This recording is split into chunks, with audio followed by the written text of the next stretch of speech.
Hello friend, welcome to the channel pharmacy dictionary. आज के हमारे मेडिसिन रिव्यू में मैं एक ऐसे सिरप के बारे में बात करने वाला हूं जिसका यूज बेसिकली बच्चों के लिए किया जाता है। अगर आपके घर में कोई छोटे बच्चे हैं और उनको बॉडी पेन हो रहा है या फीवर हो रहा है तो उस केस में एक ऐसी दवाई दी जाती है जो उनके बॉडी के पेन को और फीवर को साथ में कंबाइंड तरीके से रिड्यूस करने का काम करता है। और इसके अंदर जो प्रोडक्ट है वो उनके उस स्पेसिफिक सिम्टम्स को रिलीव करता है जिसकी वजह से उनको प्रॉब्लम हो रही है।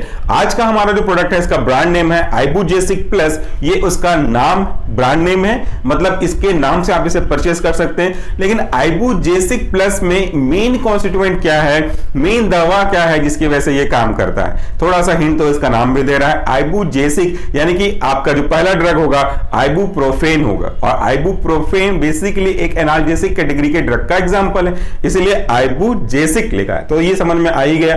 दूसरा प्लस लिखा है, इसका मतलब है इसमें एक कॉन्स्टिट्यूएंट और ऐड किया गया है और ये कॉन्स्टिट्यूएंट है आपका पैरासिटामोल। तो दोनों को मिलाकर के बोला जाए तो ये आइबुप्रोफेन और आपके पैरासिटामोल का मिला हुआ सस्पेंशन है और ये आपको फीवर और बॉडी पेन को ठीक करने में मदद करता है। इन दो कैटेगरी के ड्रग के काम क्या है, काम करने के तरीके क्या है, मैं आपको समझाता हूं बहुत सिंपल तरीके से। पहला है आपका आइबुप्रोफेन जो कि एक नॉन सेलेक्टिव कॉक्स इनहिबिटर यानी कि सिंपली तरीके से बात करूं तो एनाल्जेसिक कैटेगरी का ड्रग है। एनाल्जेसिक मतलब ऐसे ड्रग, ऐसी दवाइयां जो कि आपके बॉडी के पेन को कम करने में मदद करती हैं। तो सबसे पहले यह भी जानना जरूरी है लॉजिकली कि पेन होता क्यों है। आपको लगता है कि आपके हाथ किसी से टकरा गए हैं तो पेन होता है, तो कई बार ऐसा भी तो होता है कि आपका सर दर्द करने लगता है, आपका पेट दर्द करने लगता है, वहां पे तो चीजें टकराई नहीं हुई होती किसी से। तो पेन के पीछे के कई अलग अलग कारणों में से जो भी कारण रहा हो, अल्टीमेट रिजल्ट जो बनता है फाइनली वह है पेन। और पेन के जस्ट पहले का प्रोसेस होता है कि वो आपके केमिकल रिएक्शन के रेस्पेक्ट में प्रोस्टाग्लैंडिन बना ले जो कि पेन के लिए रिस्पॉन्सिबल है। और इस प्रोस्टाग्लैंडिन के बनते ही पेन होना शुरू होता है। और ये प्रोस्टाग्लैंडिन बनता बेसिकली एक पाथवे से है जिसको हम कॉक्स पाथवे कहते हैं, और एक और पाथवे होता है हम लॉक्स पाथवे कहते हैं। मोस्टली प्रेफरेबल होता है कॉक्स पाथवे जिसका पूरा नाम है साइक्लोऑक्सीजनेस पाथवे। और ये कॉक्स बेसिकली दो तरीके के होते हैं, तीसरा भी आ चुका है लेकिन जनरली लोग दो को ज्यादा से जानते हैं पेन के रेस्पेक्ट में, कॉक्स 1 और कॉक्स 2।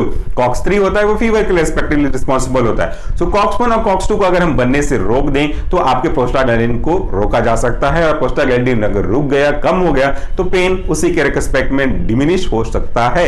यहां पे प्रोस्टाग्लैंडिन के बनने के लिए जो कॉक्स 1 और कॉक्स 2 हैं वो बहुत इंपॉर्टेंट है, लेकिन कॉक्स 1 हमारे लिए बेनिफिशियल भी होता है। तो अगर हम कॉक्स 1 को अफेक्ट करते हैं तो हमको थोड़ी बहुत साइड इफेक्ट भी देखने को मिलेंगे जिसमें बेसिकली अल्सर की समस्या हो सकती है। तो हमको कॉक्स 2 को प्रीफर करना चाहिए। लेकिन आपका जो ड्रग है आइबुप्रोफेन ये नॉन सेलेक्टिव कॉक्स इनहिबिटर है, दैट मींस ये कॉक्स 1 को भी अफेक्ट कर सकता है और ये कॉक्स 2 को भी अफेक्ट कर सकता है। कोई श्योरली नहीं कर सकते कि ये 1 को ही अफेक्ट करेगा या 2 को अफेक्ट करेगा, इट्स नॉन सेलेक्टिव। तो यहां से ये इस तरीके से अल्टीमेटली प्रोस्टाग्लैंडिन के सिंथेसिस को रोकता है और इससे आपका जो पेन का परसेप्शन है वो कम होने लगता है। दूसरा जो ड्रग इसमें ऐड किया गया है वह है पैरासिटामोल जो बेसिकली इसी कैटेगरी का एग्जांपल है। दोनों ड्रग सेम कैटेगरी के हैं लेकिन दोनों की एफिकेसी अलग अलग है।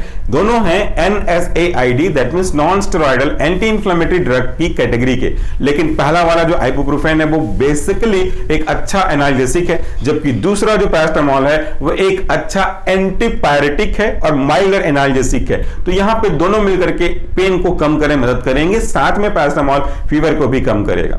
फीवर में आपकी बॉडी का जो टेम्परेचर का बैलेंस है जो कि एक थर्मोरेगुलेटर सेंटर द्वारा मेकअप किया जाता है वो डिस्टर्ब हो जाता है, इम्बैलेंस हो जाता है। तो यहां पे हमारा कॉक्स 3 रिस्पॉन्सिबल है और पैरासिटामोल इसी को अफेक्ट करके उसको वापस से रिस्टोर करने का काम करता है, जिससे हमारा यानी कि उस पेशेंट का बॉडी टेम्परेचर वापस से नॉर्मल लेवल 37 डिग्री सेंटीग्रेड पे आ जाता है। चूंकि मैंने कहा कि ये एक ऐसी कैटेगरी का ड्रग है जो NSAID को बिलोंग करता है, इसलिए इसका यूज अनावश्यक रूप से बहुत ज्यादा नहीं करना चाहिए। इससे आपको प्रॉब्लम भी हो सकती है, अल्सर के चांसेस भी हो सकते हैं। लेकिन डरिएगा मत, ये तभी होता है जब हम क्रोनिक यूज करते हैं। कभी कभार बच्चों में अगर सर्दी खांसी बुखार पेन दर्द अगर आपके साथ में आप दे रहे हो तो दिस इज नथिंग रॉन्ग, आप इसको चिंता करने की आवश्यकता नहीं है। ये क्रोनिक यूज करने वालों के रेस्पेक्ट में है। वैसे भी पैरासिटामोल का 4 ग्राम सेफ डोज माना गया है और 4 ग्राम से बहुत कम क्वांटिटी यहां रखी गई है, इसलिए कोई फर्क नहीं पड़ता। बस जानकारी आपको इसके साथ जो एसोसिएटेड है वो हम शेयर कर देते हैं। रही बात क्वांटिटी की, तो यहां पे आप क्वांटिटी मेजरमेंट के हिसाब से देख सकते हैं। इस पे आपका जो आइबुप्रोफेन है इंडियन फार्माकोपिया की गाइडलाइन के अकॉर्डिंगली